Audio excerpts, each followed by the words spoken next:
Graça e paz a todos e a todas que vão estar escutando mais esse podcast. Hoje eu quero ler com vocês o que está escrito em Lucas, Evangelho de Lucas, capítulo 8, do 5 ao 15. Diz assim: nós vamos esse pedaço da Bíblia, Jesus, ele costumava falar por parábolas. E ele propõe essa parábola para os seus discípulos.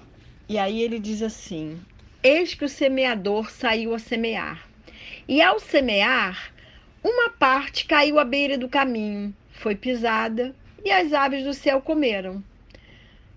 Outra caiu sobre a pedra, e tendo crescido, secou por falta de umidade.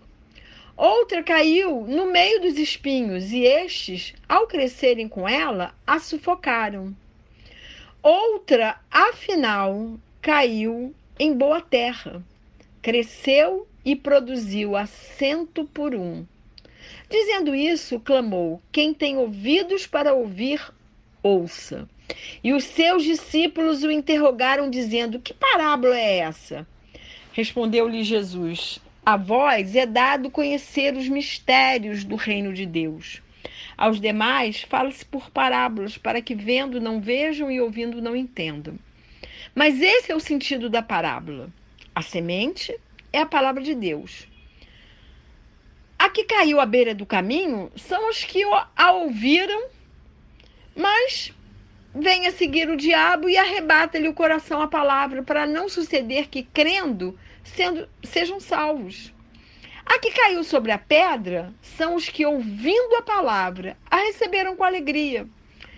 Estes, porém, não têm raiz, creem apenas por algum tempo e, na hora da provação, se desviam.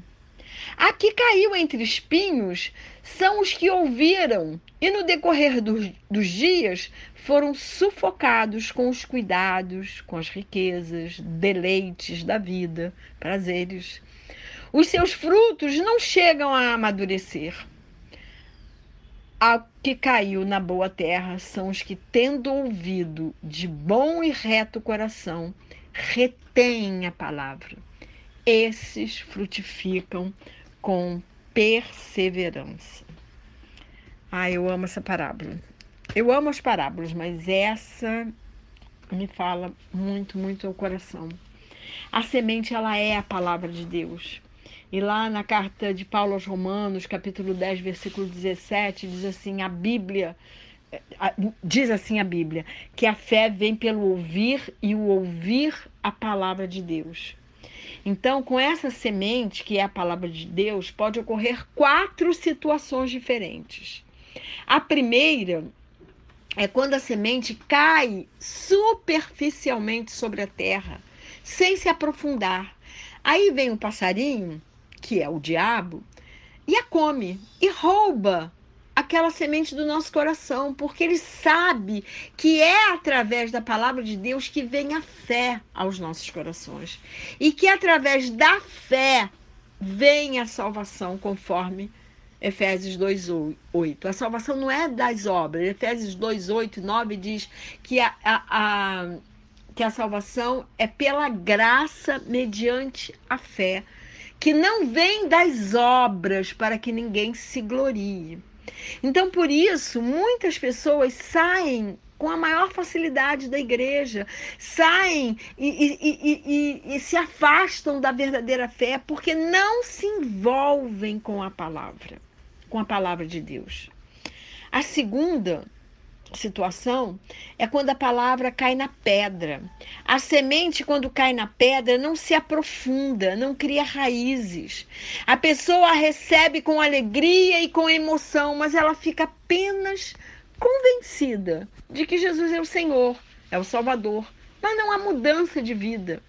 Ela apenas se convence que o Evangelho é o melhor caminho. Mas como a palavra não criou raízes na terra, que é o nosso coração, não produz frutos. Quando a palavra cai na pedra, podemos dizer que caiu num coração de pedra. Como é falado lá pelo profeta Ezequiel 36, capítulo 36, versículo 26, que diz que Deus pode mudar um coração de pedra e transformar num coração de carne. Só Ele pode fazer isso. Mas Deus, só Ele pode transformar esse coração de pedra num coração de carne. Um coração de carne, ele é quebrantado, ele é humilde, ele é ensinável, ele é aberto para receber o amor de Deus e para distribuir esse amor aos outros.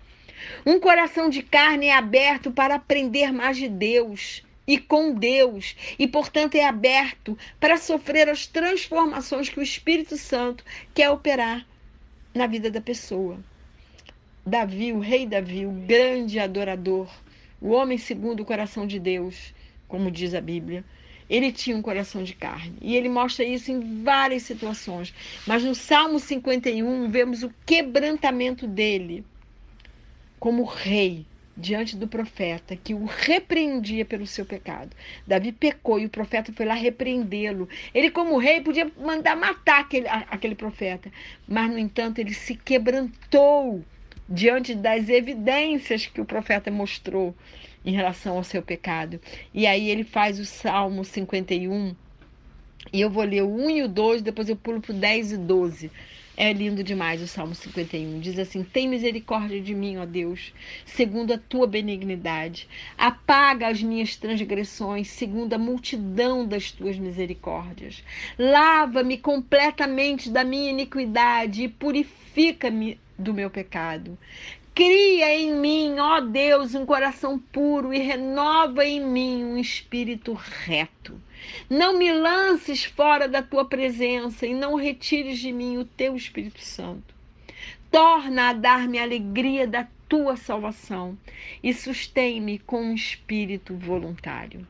Davi se arrependeu e confessou o seu pecado. Ele tinha um coração quebrantado, um coração de carne, por isso foi chamado de um homem segundo o coração de Deus. Mas o coração que permanece pedra nem acredita e nem experimenta do poder e do amor de Deus.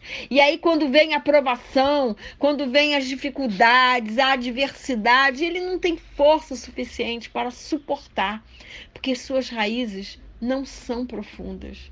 E na hora dessas provações, a pessoa se afasta.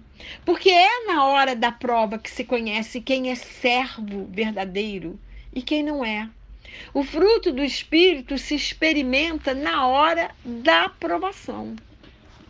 A terceira situação é quando a semente, que é a palavra de Deus, cai entre espinhos. Quando isso acontece, a palavra é sufocada. Ela fica sem ar para poder dar frutos. E o mundo, com as suas seduções, com as suas ambições, com seus prazeres carnais, sufocam a semente, não permitindo que ela cresça e dê frutos maduros, bons frutos. Quando a palavra é sufocada, ela fica sem vida. E aí vem a religiosidade. E quem é religioso não produz o fruto do Espírito. E por religioso, entenda-se, a pessoa que só anda atrás de dogmas, só segue dogmas, mas o coração está vazio de Deus. Só segue aquela cartilha. 2 mais 2 são 4, A mais B, A, e por aí por diante, mas não tem o Espírito Santo guiando, não tem o calor da palavra aquecendo o nosso coração. Por isso os religiosos da época não acreditaram que Jesus era o Messias e mandaram matar ele. Mas quando a semente cai em boa terra, na terra fértil de um coração quebrantado, as raízes vão se aprofundando na terra e pode acontecer o que for, os frutos vão nascer. Podem vir provações, porque com certeza elas virão. Podem vir tentações mundanas, carnais, que a palavra já fez morada no nosso coração. Ela já foi impressa na nossa alma, na nossa mente. Nada vai fazer com que os frutos não se desenvolvam. Pode vir muita chuva ou muito sol, pode vir a tempestade, que for, que o fruto vai nascer e permanecer. Seremos como a árvore plantada junto ao ribeiro, como é falado lá no Salmo 1. E Deus, nesse salmo, compara quem tem prazer em ler e meditar na palavra, quem tem prazer de andar com Ele, será como uma árvore plantada junto ao ribeiro. Essa árvore, nenhum vento, nenhuma tempestade, nada que a vida possa oferecer é capaz de abalá-la.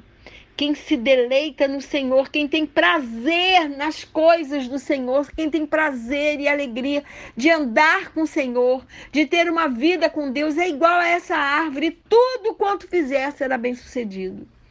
Pode vir o inverno, o verão, o outono, a primavera, em qualquer estação. Será bem sucedido, porque nenhuma circunstância nos tirará das águas de Deus, dos mananciais do Senhor.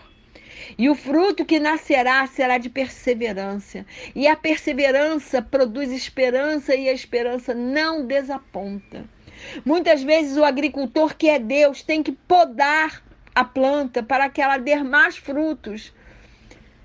E de uma semente pode nascer 100 novos frutos. E isso será um efeito multiplicador, porque Jesus é o Deus da multiplicação.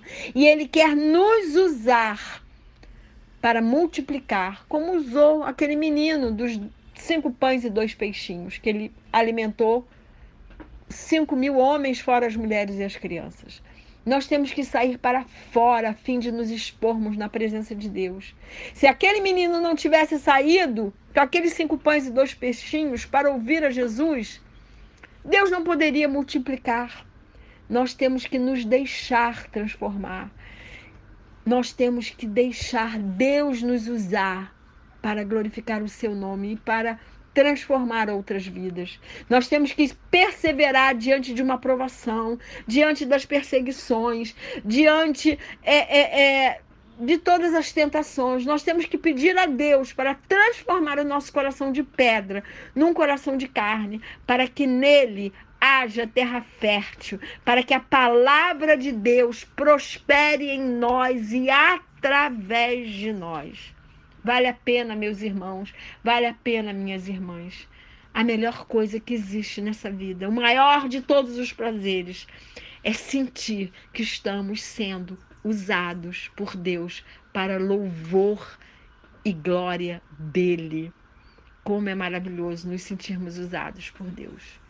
Eu experimento isso. Eu quero que você experimente também. E que Deus nos abençoe e nos guarde, que Ele faça resplandecer o seu rosto sobre nós e que Ele tenha misericórdia de nós, que sobre nós o Senhor levante o seu rosto e nos dê a paz.